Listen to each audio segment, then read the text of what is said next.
Did the Greeks really hide inside a giant wooden horse? Or is it just a legend? The year is 1184 BC. The place, the city of Troy in Asia Minor, present-day Turkey. For 10 long years, the Achaeans, also known as the Greeks, have been laying siege to this proud city. But despite all their efforts, they failed to capture it. Hope is fading that they'll ever succeed. And now they're getting ready to pack up and go home.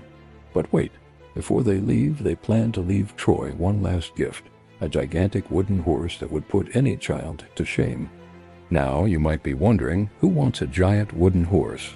Well, the Greeks, it seems, had heard that the Trojans worshipped a goddess named Athena, who just so happened to be the patron deity of horses. So maybe she'd be willing to help them out.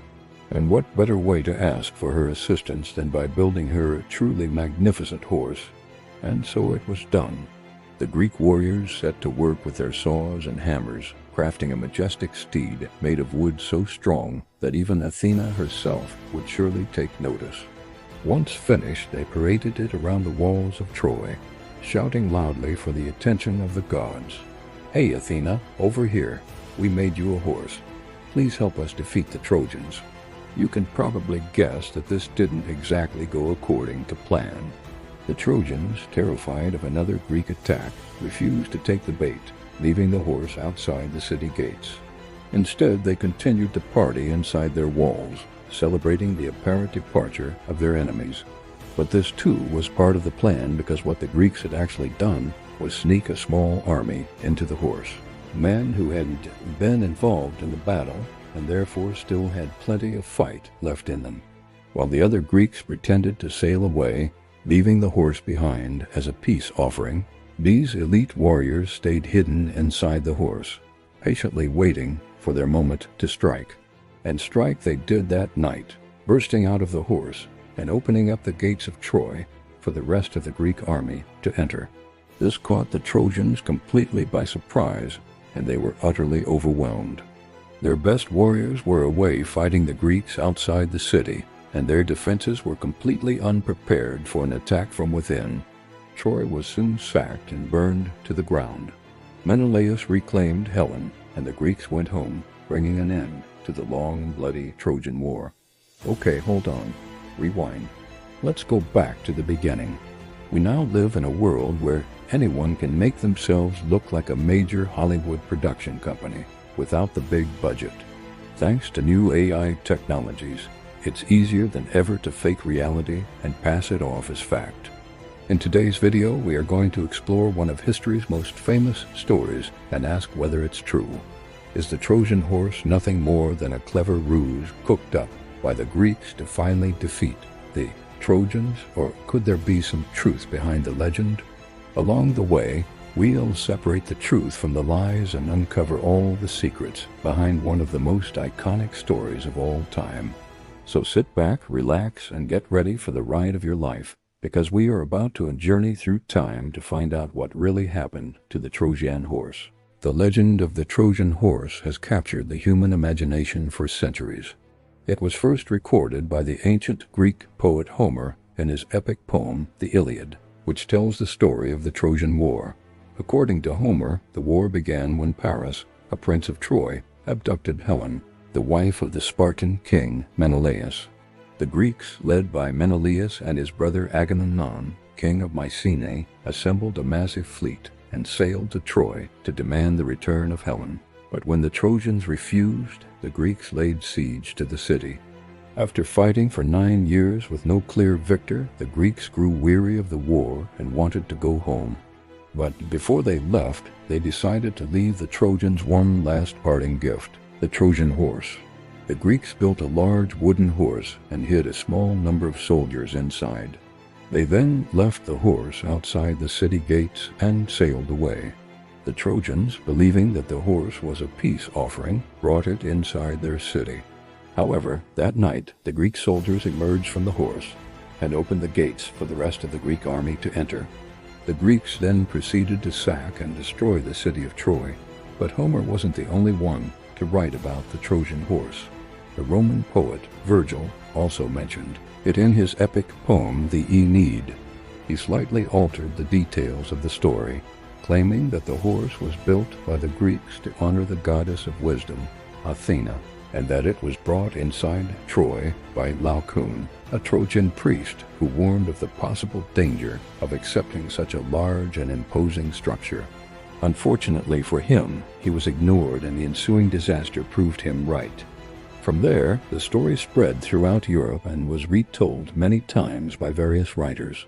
One of the most famous versions comes from the French writer Voltaire, whose play La Pucelle d'Orléans was a major influence on the legendary director Akira Kurosawa.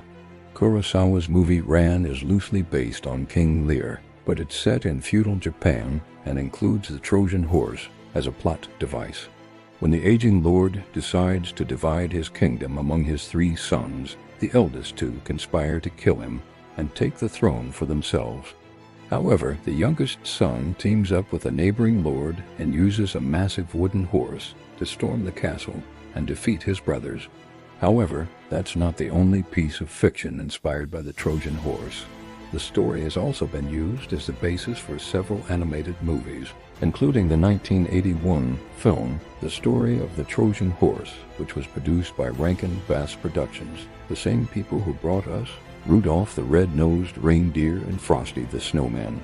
Of course, the Trojan Horse has also been referenced in countless works of art, literature, and popular culture. For example, the German philosopher Friedrich Nietzsche used the story in his book. Thus spoke Zarathustra to illustrate the concept of amor fati, which he defined as the will to power in submission.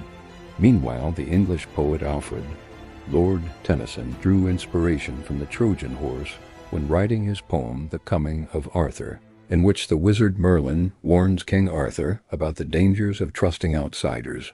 In addition to its literary significance, the Trojan Horse has also had a lasting impact on the world of cybersecurity. In the digital age, a Trojan virus is a type of malware that is designed to infiltrate a computer system without the user's knowledge.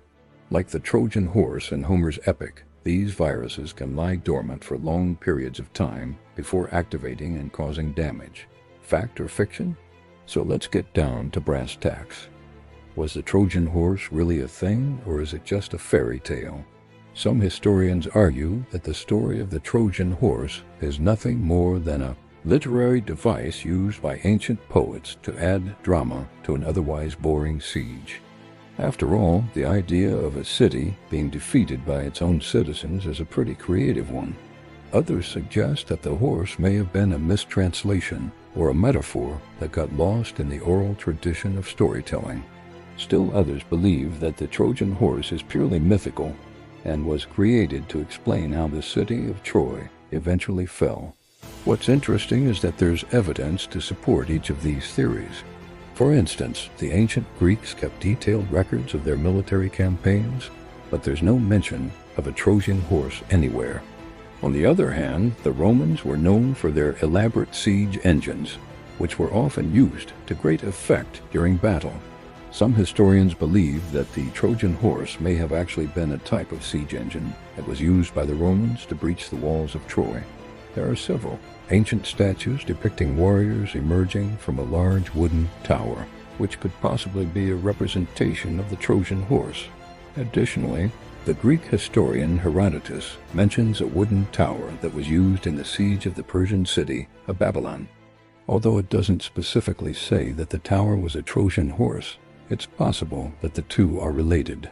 What's more, the site of ancient Troy in modern-day Turkey has yielded a wealth of archaeological evidence that sheds light on the city's history. Excavations have revealed the remains of a large wall and a series of gates that were built to protect the city from invaders. These defensive structures suggest that the Trojans were well prepared for a lengthy siege, but there's no evidence of a final assault from within. That said, the discovery of a massive gate that was built into the city wall has led some historians to speculate that it could have served as the entrance for the Trojan horse. In the end, it may never be possible to say for sure whether the Trojan horse was a real historical event or just a product of ancient mythology. But one thing is certain, The story of the Trojan Horse will live on in the hearts and minds of humans for many years to come. The story of the Trojan Horse is a tale as old as time. It's been retold and reinterpreted countless times throughout history, but its basic elements have remained the same. A small group of warriors hides inside a large wooden structure, sneaks into a city undetected, and wreaks havoc on the unsuspecting inhabitants. Whether or not this actually happened in ancient Troy may never be known for sure, but that doesn't make the story any less powerful.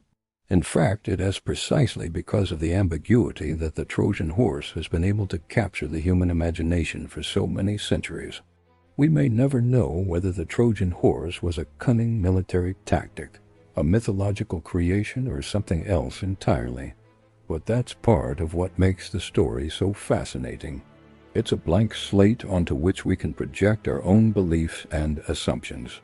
Some people see the Trojan Horse as a symbol of human ingenuity and strategic brilliance. Others view it as a cautionary tale about the dangers of pride and arrogance. And still others see it simply as a thrilling adventure story. No matter what your interpretation may be, there's no denying that the Trojan Horse is one of the most enduring myths of all time.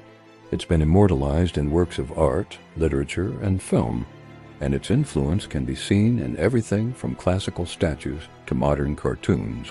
The legacy of the Trojan Horse is a testament to the power of storytelling and the human desire to make sense of the world around us. So the next time you hear someone claim that the Trojan Horse was just a myth, don't be so quick to dismiss it. After all, we may never know the truth, but the story of the Trojan Horse will live forever.